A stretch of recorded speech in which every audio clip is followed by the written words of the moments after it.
अलविदा 2025, वेलकम 2026.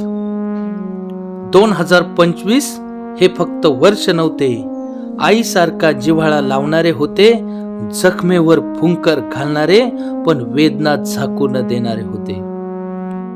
2025 हे वडिलांसारखे होते, अबोल पण खंबीर सावलीसारखे, चुका दाखवणारे, कठोर शब्दात आणि यशात झुकायला शिकवणारे. 2025 हे भावासारखे होते, हसत टोचणारे, चिडवणारे पण पडताना मागे न वळता उचलून धरणारे. 2025 हे बहिणीसारखे होते, मौनात आधार देणारे, डोळ्यात पाणी असूनही आपल्याला सावरण्याची हिंमत देणारे. 2025 हे मित्रांसारखे होते, पाठ थोपटणारे नाही तर चुकीच्या वाटेवर चाललो हे थेट सांगणारे. या वर्षानं शिकवलं, नाती बोलण्याने नाही तर निभावल्याने टिकतात. गर्दीत असूनही एकटेपणाची जाणीव करून देतात. मौन नेहमी कमकुवत नसतं, कधी कधी ते सर्वात मोठं उत्तर ठरतं आणि शब्दही अपुरे पडतात. 2025 ने मुखवटे उतरवले, चेहऱ्यांवरचे नाही तर मनावरचे.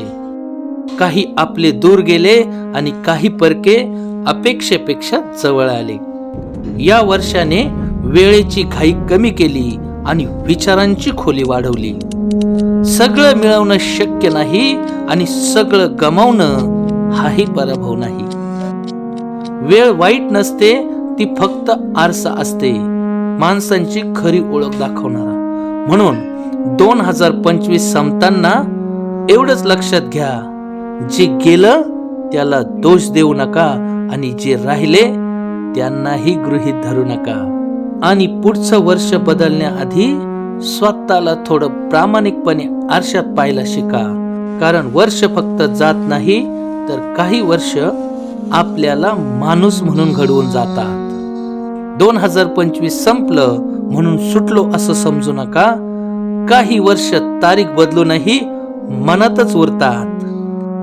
अलविदा 2025, वेलकम 2026.